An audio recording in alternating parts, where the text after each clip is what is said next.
You apologize first, even when it wasn't your fault. Even when the silence in the room was someone else's making, you feel the tension rise, and before you even decide to, the words are already out. I'm sorry. And then you spend the rest of the day quietly wondering why you said it. Somewhere, you learned that peace was your job to maintain. Most people call this a flaw, a weakness, a lack of backbone. But there's a quieter explanation, one that neuroscience has only recently started to map. It's called affective empathy overdrive, and it isn't a character defect. It's a nervous system so attuned to the emotional temperature of a room that it acts before the conscious mind can even catch up. This is the strange truth about emotional intelligence. It rarely looks like what you'd expect. It doesn't announce itself with confident speeches or perfect composure. Most of the time, it looks like exhaustion. It looks like second guessing.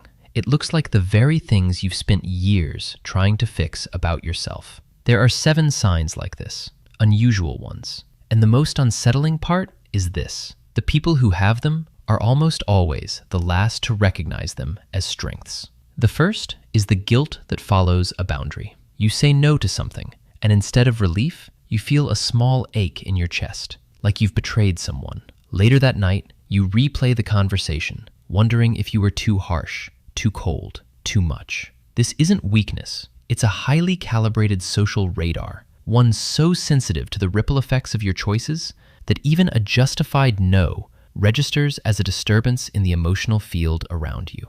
People with lower emotional attunement don't feel this ache because they aren't tracking the ripple in the first place. To them, a boundary is just a sentence. To you, it's a small, seismic event. But radar like that comes at a cost.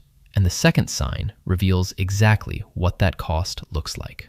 You leave a party that lasted 2 hours and feel like you've run a marathon. Not because the conversation was difficult, because you were listening on multiple frequencies at once. The words someone said, the tightness in their jaw when they said it, the half-second pause before they answered a question they didn't want to answer, the way one couple stood slightly too far apart. Most people process one channel, what was said. You were processing 4. This is called affect labeling in real time, and it's cognitively expensive. It's why small talk can feel heavier to you than it does to everyone else in the room. It's why, on the drive home, you sit in silence instead of putting on music, because your mind is still sorting through everything it absorbed without asking permission. You're not bad at socializing. You're doing 3 people's worth of emotional computation in a single conversation, and no one around you even knows the calculation is happening. Third, here's where it gets strange. You'd think this heightened awareness would make you certain of what you feel. It does the opposite. You often don't trust your own read on a situation, even when it's the most accurate read in the room. You'll sense that a friend is hurting behind their smile, and then immediately talk yourself out of it. Maybe I'm overthinking. Maybe it's just me. You'll even apologize for noticing, softening it into a joke so it doesn't sound like an accusation. This isn't insecurity. It's something researchers call metacognitive humility, an awareness that emotional perception, even sharp perception, can still be wrong.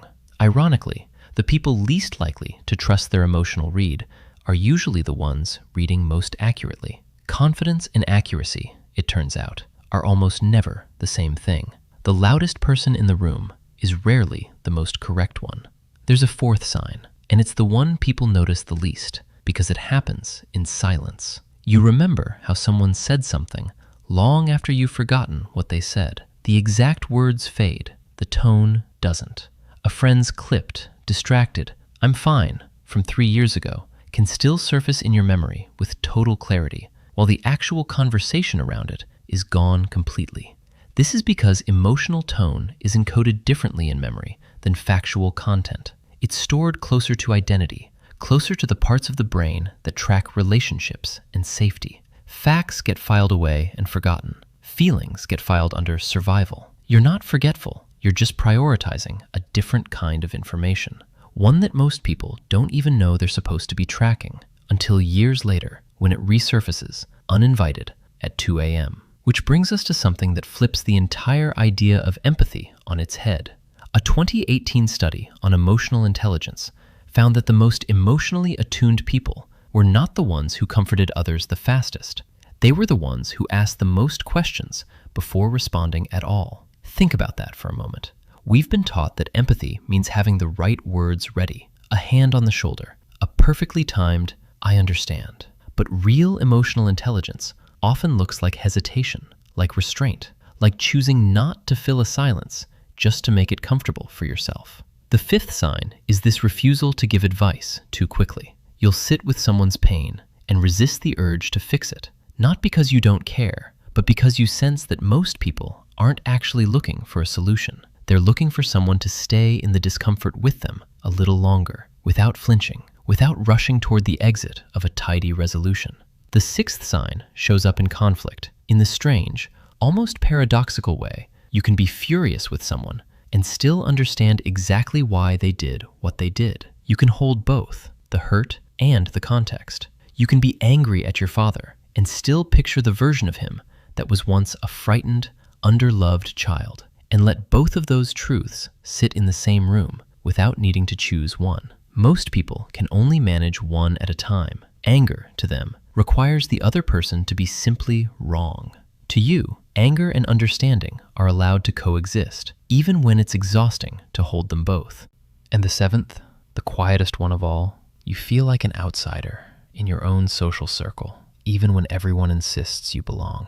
Standing in a crowded room, laughing along at the right moments, and still feeling like you're translating a language everyone else was born speaking. You smile on cue, you nod on cue, and underneath it, there's a small, persistent distance you've never quite explained to anyone. This isolation isn't a flaw in your wiring. It's often the tax paid by a mind built for depth in a culture built for speed. None of these 7 things look like strength from the inside. They look like friction, like something to apologize for, like something to quietly hide at dinner parties and job interviews and first dates. But maybe the ache of the boundary, the exhaustion after small talk, the doubt in your own perception, the memory of a tone no one else remembers, the questions instead of advice, the anger that still makes room for context, the quiet distance in a crowded room were never signs that something is wrong with you. Maybe they were always the evidence.